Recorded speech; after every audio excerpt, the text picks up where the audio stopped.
Hello everyone. Today I am going to discuss about graph representation learning. Here you can see that I have drawn a graph of a biological entities and interaction between them, which is taken from this publication, and we'll see how we can use graph as a data. Before we go and talk about graph as a data, let's look at data universe and why we need to represent them in a different form than what we have.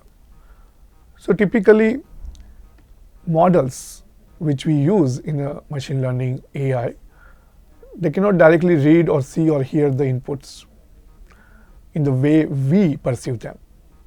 Hence, we have to use somehow the input form which is computer readable. We use text data often in our applications like natural language processing, where we have unstructured text data. We have a lot of text data in terms of books, in terms of publication, in terms of articles, etc. So this is one of the largest used data in a machine learning in AI. Another one is image data. We take a lot of images thanks to camera, iPhone, other Android based phone, where people can take images of many different aspects of the life, and we gather a lot of image data. Here there is a one image data which is image of the handwritten file. We use image data also in various walks of life, from the healthcare, medicine to security. Audio data. We take audio recording and process them as a data. And standard data type, which is a numerical data type, which we have been using since childhood, where we have different features and we have different values in terms of number. This can be a numbers, positive number, negative number, number in a real values, or even a binary like a 0 or 1. And all of this data are used for different purpose, different applications. Then now the question is how to represent them.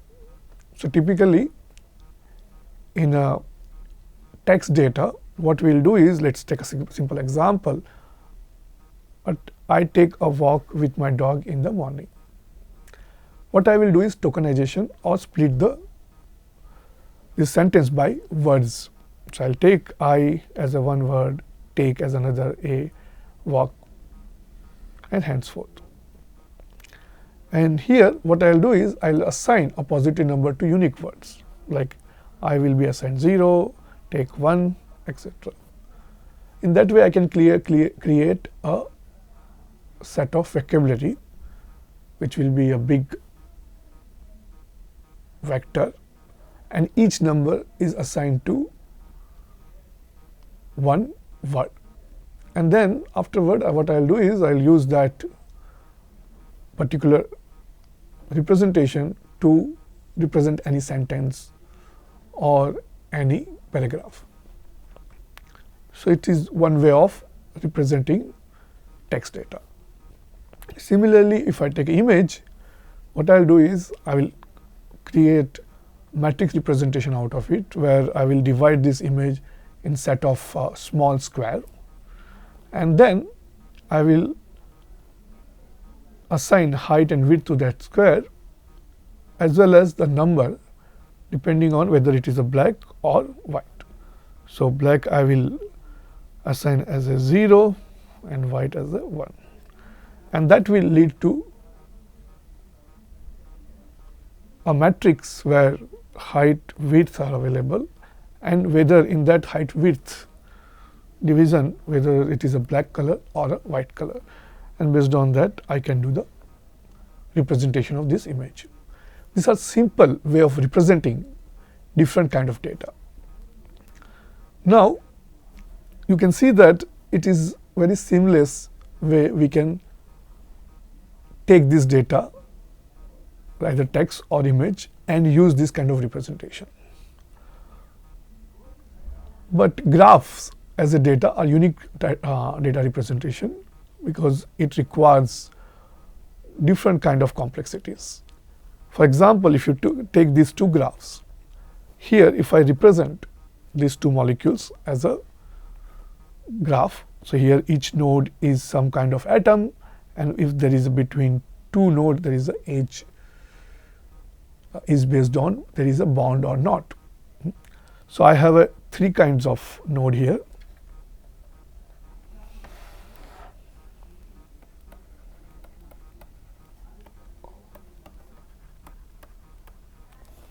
Correct, and the edges are bonds.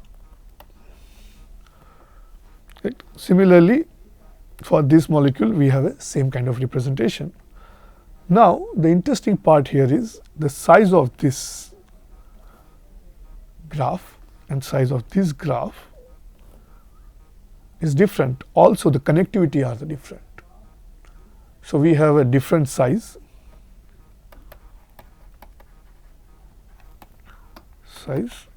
in terms of number of nodes and also number of edges. Hence, when we want to represent this data, we need to come up with some way of representing other than what we have seen earlier for the image or text data. Here size will change every time because there are, of course, similar molecules are there, but if you look at many molecules, they are not of similar type. Also, if I look at the number of carbon bonds, number of oxygen, they might also change from one molecule to another molecule, and also the element which are or atoms also can change. Hence, different sizes are one of the main bottleneck when it comes to graph as a data. And graph as a data is everywhere. Let me take another example. Here we have taken a social media network. Here I can take each people here as a node. So I will have a 1, 2, 3, 6, 7, 8 nodes. I have a node number 1, 2, 3, 4, 5, 6, 7, 8. And this people in this network has the interactions.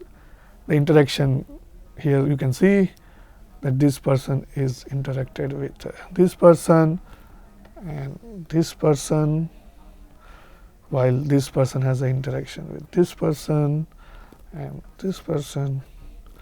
This person has an interaction only with this person has an interaction with this person and this person, and henceforth I can keep looking at all the connections in this particular social media network and create a graph. So this is the graph which I have created. So now if you look at different kind of social media networks, we will have a different size of people. For example, Facebook, Instagram, Google based social media networks, etc. have a different number of people involved and different kind of ages also involved. It is possible that I might have friends together in a Facebook, but like LinkedIn, I may not have some of those friends or relatives, because most of the people on the LinkedIn are professionally connected, while on the Facebook it might be professionally connected as well as friends and family. So again, if I want to represent this big interactions of social media, I can interact them with the represent them as a graph with a node as a people and age as a interactions. And also I have used binary gender here. So if possible, I will put this one, this one, this one, and this one, this 4 as a one gender, and another remaining them as another gender.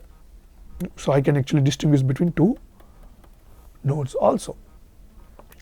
So graphs as a data is a very powerful representation. We can represent different kind of networks as a graphs, and also it brings challenges in terms of size, as in terms of nodes as well as edges.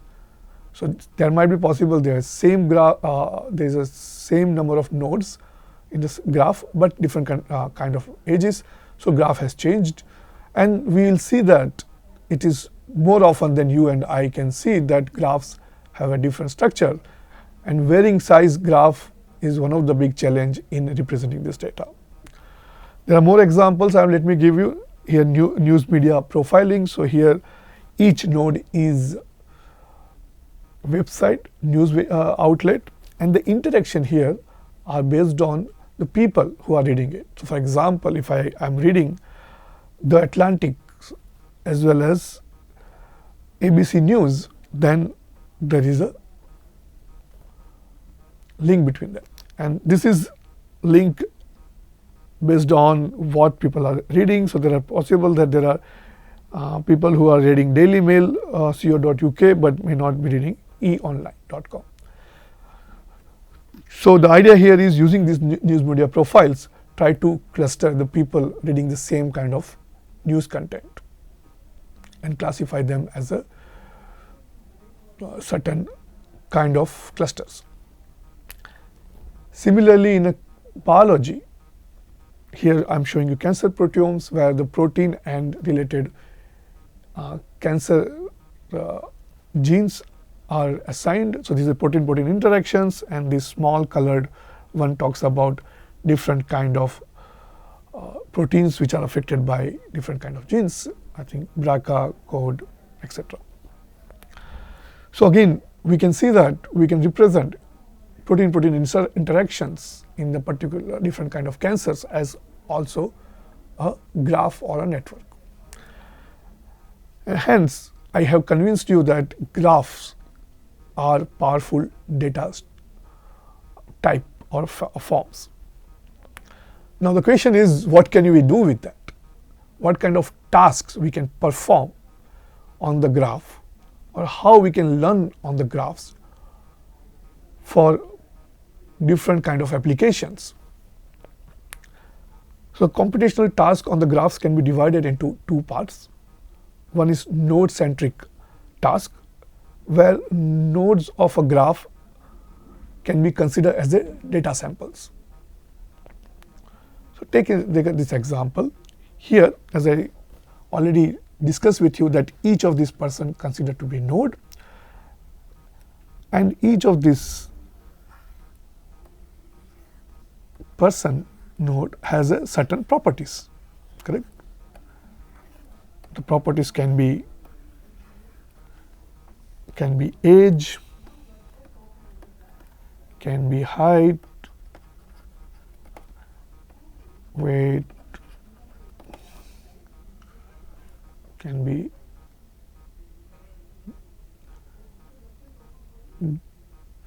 job profile, etc. Okay.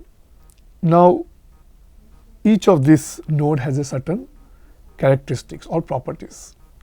And now, what I want to do is, one of the tasks is that if I, in this graph, if I want to take this particular node, which is this person, and want to see what kind of similarity he or she has in some of this node or set of these nodes. That's the kind of node-centric task I want to do. So classify individual node, what kind of or type of they are into. Or if just I have some of this data, I want to find out whether a particular person is obese or not, I can use this particular network and figure it out. So this is node-centric task we can perform. The other way we can do graph-centric task. Here in a graph-centric task, data samples are actually set of graphs. So each data point is a graph, and often in certain application each graph has a label associated with it. So recall the example of molecules. I have 2 molecules here. I can have more molecules, and the idea here is to use these molecules and the label. Let's say there is a label associated with it.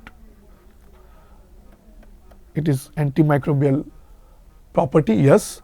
Label associated with it. Antimicrobial property, no. Now this each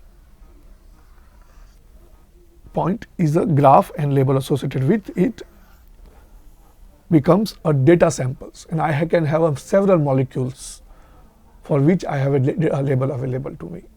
Just no. Now I have a new molecule, and I want to know whether it has an antimicrobial property or not without performing any experiments. Remember that performing experiments is a time consuming as well as costly affair.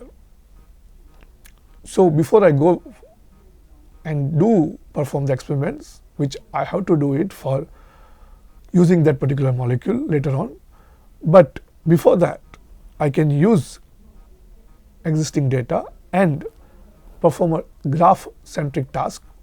In other words, for a new molecule,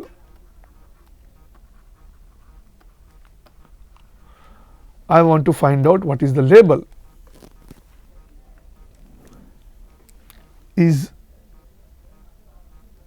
What is the label is a graph centric task.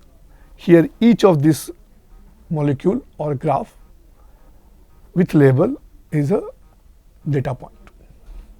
Hence there are 2 kind of tasks we can learn. One is node centric and the graph centric.